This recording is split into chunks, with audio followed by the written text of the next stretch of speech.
Hey folks, this is Paul Travers. I'm the president of Vuzix Corporation out of Rochester, New York. We're a wearable display company. We've been in business since 1997. We do a lot of business, or have done a lot of business with the research groups in the U.S. defense markets.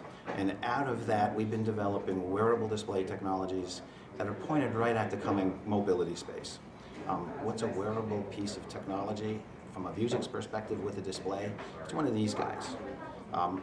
This device, when you look inside of it, it's like holding your cell phone out in front of you like this. So it's exactly akin to picking your phone up, holding it out, and then right next to the display, there's a camera that looks out that's full HD, and it can see what you're looking at. On the back side of this guy, there's a processor that runs Android operating system. It's a dual core. It's got Wi-Fi, Bluetooth, gyros, accelerometers. This device is effectively a cell phone minus the 3G radio. So it's wearable computing at its best. I am Mike Hallett. I'm the Director of Sales for Vuzix Corporation. What we have here is the M100 Smart Glasses. It has a built-in Android processor inside, has a tracker, Bluetooth capabilities, Wi-Fi, GPS. There's a 1080p camera on the front. Also, there's a little indicator light if you're recording. Button functionality to scroll through your display of what you're seeing. There is a micro SD card slot for added memory. It essentially acts as a smartphone display. It provides snacking information, so if you want social media updates, weather updates, stock quotes, augmented reality information, that can all be done with this device. Well, if you're in a warehouse, by way of example, which by the way, the focus for Vuzix with this product is the prosumer, people who are into the early side of augmented reality, and the enterprise space. With this particular device, because it has all this processing power built into it, you can have the camera look out in space, pull the camera feed into the glasses, run some software on it, and what you see in the glasses is that camera feed, but with augmented information in it. An example of that might be if you're in a warehouse and you're picking parts out of the warehouse. You put the glasses on, and you say to the glasses, okay, I want to pick the first part. You look in the display screen and it kind of overlays on the world, and it says, okay, you got to go to aisle 17, row 3, and pick 5 parts out of the bin. So when you look inside of this thing and you look down at the floor with them, it has an arrow saying this is how you get to aisle 17.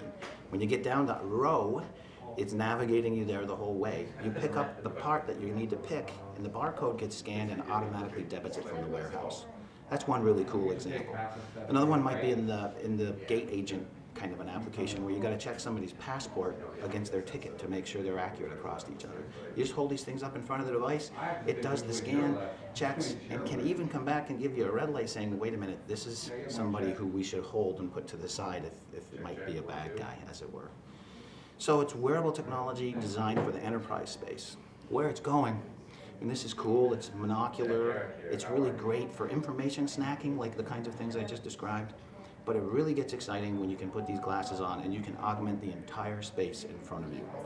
And the way to do that is you need a completely different kind of technology than what's built into this. These optics are conventional refractive and reflective optics. In fact, you can take a look here, you can see there's a lens right in the front end of this guy. And that lens is very much like might be used in a microscope or a magnifying glass that your grandmother might use to read the newspaper. So if you want a big field of view, those lenses get really big. So how do you fix that? Vuzix has been working with DARPA, the Air Force Research Labs, etc., on wave-guided optics. A wave-guided optic literally is a thin 1.4 millimeter window. And instead of bending the light with these great big bulky things, you just inject the light into a corner, travels through the waveguide, and appears in front of your eye. It's quite amazing. And what it allows you to do is build optics that look like this. Now these optics, if you take it from a top view, they have a shutter, electrochromic shutter on the front, so that when you look through them, you can adjust the amount of see-throughness that you get. You can make them more or less opaque. And the lenses here, you can see, look like conventional reading glass lenses.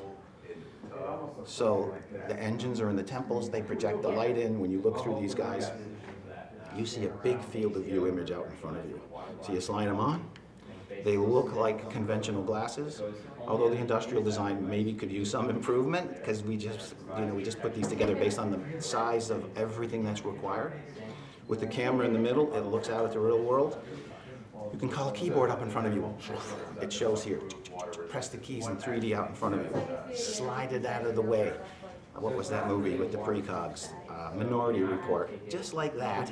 So now you're augmenting the entire space around you and you look cool at the same time. So it's going to bring some amazing applications, of course still in the industrial side, but it starts to open up the consumer and commercial side of the business at the same time.